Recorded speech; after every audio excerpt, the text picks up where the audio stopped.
안녕하세요. 저는 서울에 혼자 살고 있는 돌싱 30대 남자입니다.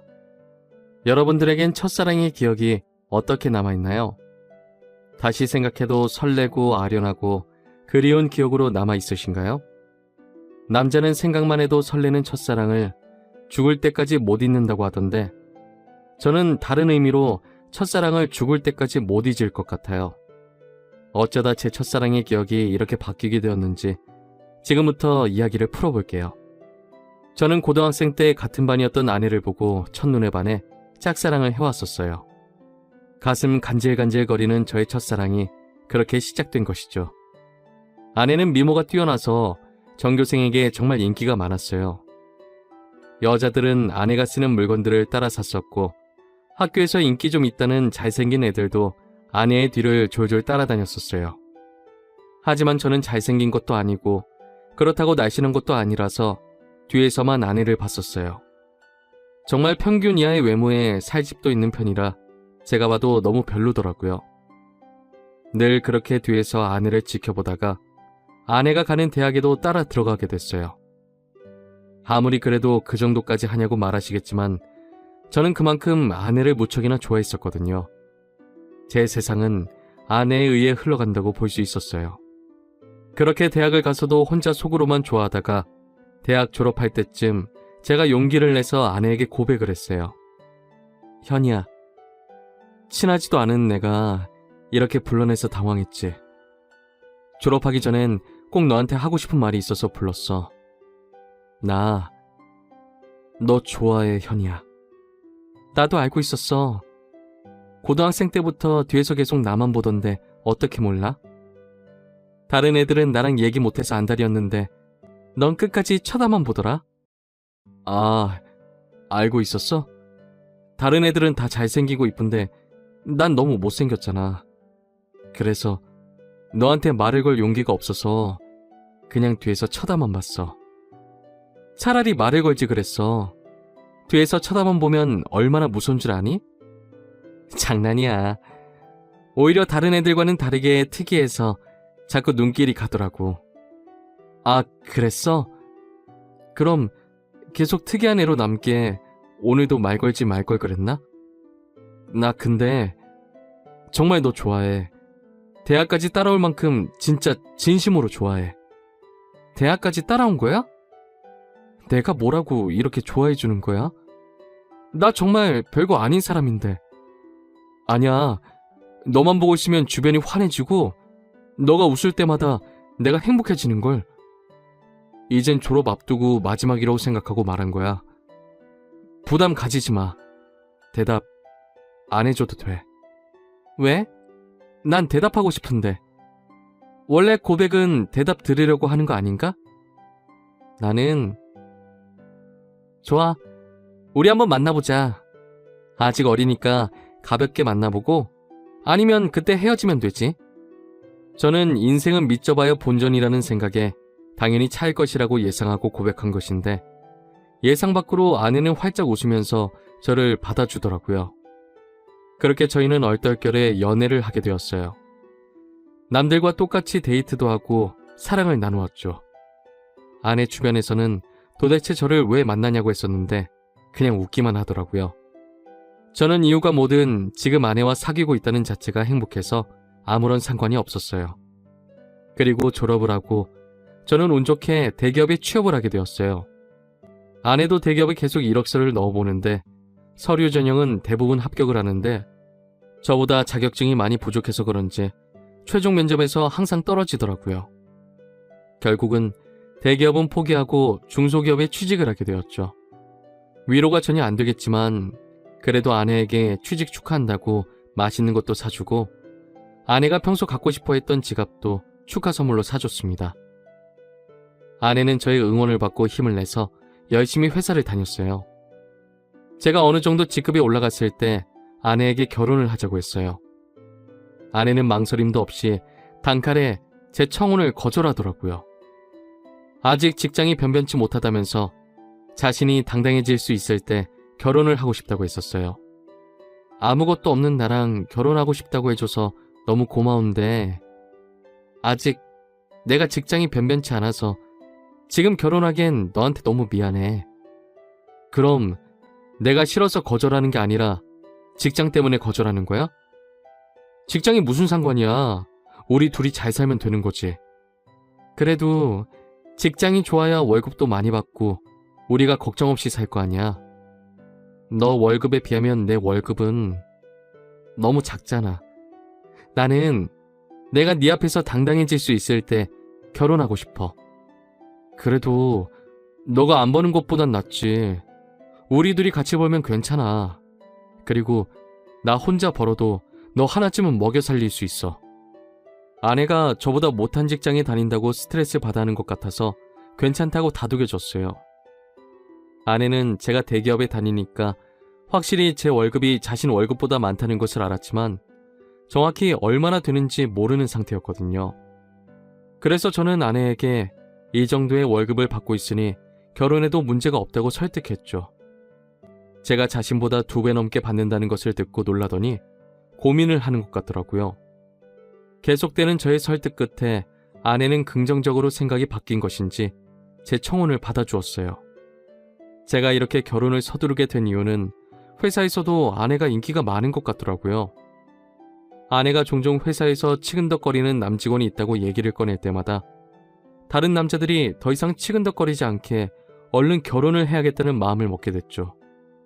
저는 그렇게 힘들게 아내와 결혼하는 데 성공했습니다.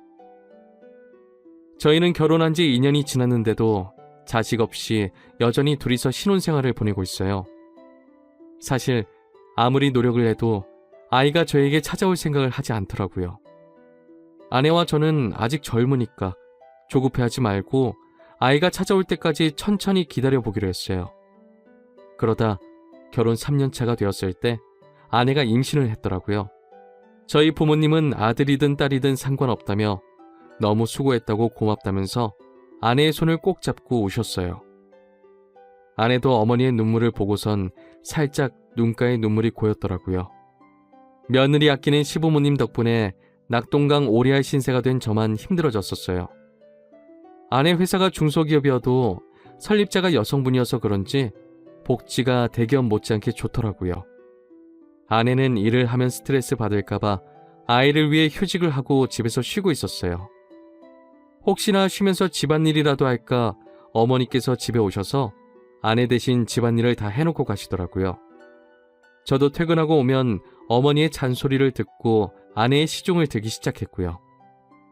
아내 시중을 들면서도 저는 태어날 아이 생각에 하나도 힘들지 않았고 행복했어요. 저희는 아들, 딸 구애받지 않으려고 병원에 검진을 가도 성별을 알려고 하지 않았어요. 출산하고 아이를 보러 신생아실에 갔는데 아내를 아주 쏙 빼닮은 귀여운 딸이더라고요. 엄마를 닮아서 그런지 아이의 얼굴이 벌써 완성형이라고 호들갑 떨었다가 아내한테 주책이라면서 벌써 딸바보 됐냐고 등짝 한 대 맞았네요. 아내 손이 매운 편인데 저는 그날 아무리 맞아도 아프지가 않고 오히려 간지러웠어요. 이래서 다들 딸 낳으면 딸바보가 되는 건가 보다 싶더라고요. 딸이 태어난 지 이제 1년이 넘어가기 시작했을 때 저는 집 앞에서 충격적인 장면을 목격하게 됐습니다. 제가 직급이 올라가면서 회의다 뭐다 여기저기 불려다니다 보니 정시 퇴근하는 아내가 항상 저보다 먼저 집에 와 있었어요.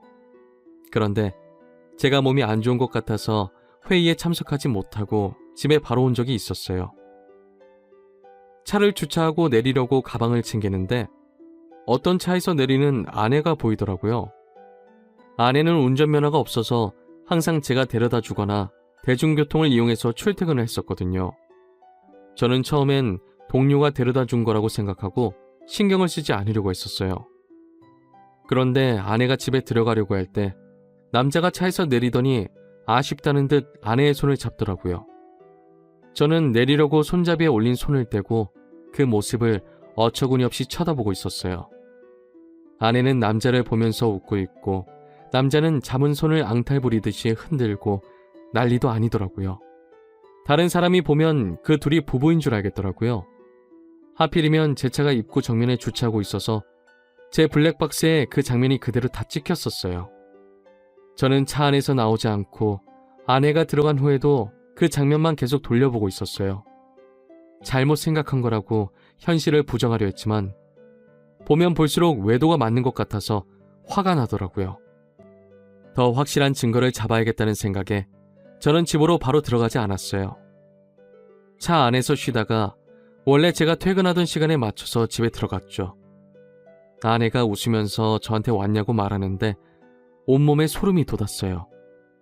저는 아무것도 못 본 사람 마냥 아내에게 평소와 다를 것 없이 똑같이 대했었어요. 아내가 음식을 하는 동안 혹시나 다른 증거들이 나오지 않을까 싶어서 아까 아내가 입고 있었던 코트를 뒤졌는데 아무것도 나오지가 않더라고요. 저는 아내가 잘 때 휴대폰을 몰래 확인해 보기로 마음먹었습니다. 아내가 먼저 잠든 것을 확인하고 휴대폰을 들고 조용히 거실로 나왔어요. 잠금이 걸려 있었는데 비밀번호가 딸 생일이더라고요. 저는 고민할 것도 없이 제일 먼저 카카오톡을 들어가 보았어요. 전부 회사 직원들과의 단톡이나 제가 알고 있는 고등학교 친구들과의 단톡이었는데 유일하게 한 사람만 개인톡을 하고 있더라고요. 저장명도 심상치 않은 게 제 직감으로는 이 사람이 아까 아내를 데려다 준 사람이라고 생각했죠. 개인톡을 들어가 보니 역시나 제 예감이 딱 들어맞았더라고요. 아내가 저랑 연애했을 때보다 그 사람이랑 더 달달하게 카톡을 주고받았어요. 그런데 두 사람이 사귄 지가 꽤나 오래된 사이였던 것 같았어요. 같이 데이트하면서 찍은 음식 사진에 남자가 살짝 걸려있는 사진들과 대놓고 찍은 커플 사진들도 있길래 모조리 제 휴대폰으로 옮겨놓았어요. 그리고 다음날 아침밥을 먹으면서 아무렇지 않은 표정으로 평소 대화하듯 아내에게 이혼 서류를 준비하라고 했어요. 아내는 잘못 들은 건가 싶은 표정으로 갑자기 무슨 소리냐고 하더라고요. 저는 아무 말 하지 않고 커플 사진을 아내의 폰으로 전송했어요. 방금 내가 당신한테 사진을 하나 보냈는데 그게 우리 이혼 사유야. 그러니까 군말 없이 퇴근하면 이혼 서류 준비하고 당신 짐 싸놓고 있어. 여보, 내가 미안해. 다신 안 그럴게. 잘못했어. 내가 당장 그 남자 정리할게. 우리 딸을 봐서라도 이 엄마는 안 돼. 엄마는 아빠 없는 애로 키울 수 없잖아. 안 그래? 그걸 아는 사람이 남편 두고 이렇게 딴 남자를 만나고 있었던 거야? 저번에 친구랑 저녁 먹고 온다고 했던 날도 그 남자랑 먹었더라? 그땐 정말 아무 사이 아니었어. 그날은 둘 다 상사한테 엄청 혼나고 퇴사 고민할 만큼 힘들길래 같이 저녁 먹으면서 하소연하고 헤어진 게 다야. 진짜야. 거짓말 치지 마. 내가 그전 대화까지 안 봤을 것 같아? 내가 사진만 대충 본 줄 아는 거냐고. 대화 내용까지 다 봤는데 왜 거짓말 치는 거야? 나도 모르겠어. 이렇게 거짓말 해서라도 당신 잡고 싶었나 봐. 내가 잘못했어. 나를 욕해도 좋아. 그런데 이혼만은 절대 안 돼, 여보. 그래? 그럼 지금 그놈이랑 당장 헤어져. 그렇지 않으면 난 무슨 짓 할지 몰라. 당신 회사에 불륜 증거 다 뿌리고 이혼할 수도 있어. 아내는 회사에 불륜 사실을 알리겠다고 하니 당장 그 남자에게 전화해서 이별을 통보하더라고요. 그리고 며칠 뒤 아내한테 들은 얘기인데 아내와 헤어지고 그 남자는 이직을 했다더라고요. 어디로 이직했는지는 모르고 남자가 휴대폰 번호를 바꿔버려서 만약에 다시 만나고 싶다고 한들 만날 수 없는 상황이라고 확실히 관계가 끝났다는 것을 말해줬어요. 저는 제가 있는 앞에서 이별을 통보했던 아내라 저 말을 의심조차 하지 않고 믿었던 것 같아요. 조금이라도 의심해보고 제가 직접 알아봤어야 할 내용이었는데 말이에요. 그리고 저희는 다시 예전 신혼 때처럼 관계 회복에 성공했어요. 아내가 미안했는지 그 사건 이후로 제게 과하다시피 너무 잘해주더라고요. 그 행동도 의심해봤어야 했는데 말이에요. 그 사이에 귀여운 딸이 저희에게 한 번 더 찾아왔어요. 이번에도 아내를 쏙 빼닮아 너무 이쁘더라고요. 어쩜 두 딸 모두 좋은 유전자만 받고 태어난 건지 눈에 넣어도 안 아플 지경이었어요. 제가 한동안 딸 보는 재미가 얼마나 쏠쏠했는지 몰라요. 주위 사람들한테 요즘 딸 보는 맛에 산다고 말하고 다닐 정도였어요. 요즘은 아들보다 딸이 더 좋다고 하던데 딸들을 보고 있으니 왜 그런 말을 하는지 알 것 같았어요. 어찌나 애교도 많고 저를 보고 방긋방긋 잘 웃던지 나중에 커서 딸이 결혼한다고 하면 정말 대성통곡할 것 같았어요. 저는 영원히 제 딸들을 옆에 끼고 살 수 있을 줄만 알았어요. 그날만 아니었다면 말이죠. 제가 중요한 프로젝트를 맡고 있어서 잠을 제대로 못 잔 적이 있었어요. 평일엔 프로젝트 때문에 주말엔 딸들 보느라 피로가 누적이 되었던지 그날은 정말 낮잠을 안 자면 제가 과로사할 수도 있겠다는 생각이 들더라고요. 웬만하면 아이들을 봐주려고 했는데 도저히 못 버티겠어서 정말 오랜만에 주말에 잠시 낮잠을 잤었어요. 그러다 중간에 목이 너무 말라서 잠에서 깨버렸어요. 거실에서 아내가 통화를 하는지 문틈 사이로 아내 목소리가 어렴풋이 들리더라고요. 스피커폰으로 해놓은 건지 간간히 다른 사람 목소리도 들렸었어요. 저는 목이 말라서 아플 지경이길래 물을 마시려고 손잡이에 손을 올렸는데 아내가 하는 말에 문을 열지 못하고 그 자리에서 굳어버렸어요. 오늘 남편 얼굴 보는데 날이 가면 갈수록 더 못생겨지더라. 살만 디룩디룩 쪄서 진짜 얼굴 맞대고 밥 먹기 힘들어. 같은 공간에 있기도 싫어. 그러니까 내가 계속 이혼하라고 했잖아. 언제 이혼할 건데? 이대로 살 생각이야? 도대체 언제까지 이러고 있을 건데? 나 이제 당신 남편이 불쌍해 보일 지경이야. 아니 뭐 아직 애들도 어리고 내 월급으로 애들 키우는 건 힘들잖아. 그렇다고 당신 월급도 많은 게 아니니까 조금만 더 있다가 하려고. 이혼할 생각이 있긴 한 거야? 내가 봤을 땐 당신 남편이 가진 돈 때문에 이혼 안 할 것 같아. 말로만 이혼할 거라고 하고 계속 이런 식이면 나 당신 남편한테 다 말할 거야. 아, 좀 기다려보라고 했잖아. 왜 이렇게 보채는 거야? 매력 떨어지게. 우리 딸 부족함 없이 키워야 하지 않겠어? 그러니까 조금만 참아. 그건 그렇긴 한데 나도 애기들 보고 싶단 말이야. 맨날 사진으로만 보고 나도 실제로 애기들 알아보고 싶어. 근데 지금 자기 애도 아닌데 자기 애라고 믿고 저렇게 좋아 죽는 꼴이 너무 웃겨. 진짜 멍청한 거 아니야? 얼굴이 자기랑 너무 다르잖아. 당신 닮아서 얼마나 이쁜데 자기 애라고 믿지? 얼핏 들었을 때 대화 내용으로 아내가 상간남이랑 통화하고 있었다는 걸 알아차렸어요. 얼굴 얘기하면서 제 험담을 할 때부터 저는 손을 뻗어서 화장대에 있던 제 폰을 들고 아내의 통화 내용을 녹음하기 시작했었어요. 둘이서 오가는 대화들이 정말 갈수록 가관이더라고요. 제 험담은 그럴 수 있다고 생각했는데 이제껏 제 딸이라고 믿었던 애들이 알고 보니 제 딸이 아니라 상간남 딸이라고 하니까 너무 충격적이더라고요. 저는 들고 있던 폰을 바닥에 떨어뜨렸고 그 소리에 아내가 놀랐는지 황급히 전화를 끊더니 방문을 열고 불을 켜더라고요. 불을 켜자마자 바로 앞에 서 있던 저를 발견하고 놀라서 소리를 지르더라고요. 여보, 당신 언제부터 여기 있었어? 혹시 내가 통화하는 거 들은 거야? 어디서부터 들었어? 다 들었어? 너 당장 내 집에서 나가. 더 이상 네 목소리 듣고 싶지 않으니까. 아무 말 하지 말고 지금 조용히 그대로 문 열고 나가. 여보, 이거 오해야. 내 말 좀 들어봐, 어? 당신이 지금 어디서부터 뭘 들었든 다 오해야. 그러니까 이거 드라마 얘기야. 내가 요즘 보는 막장 드라마 있는데 그 얘기하는 거였어. 내가 방금 분명히 당신 목소리 듣고 싶지 않다고 말했을 텐데.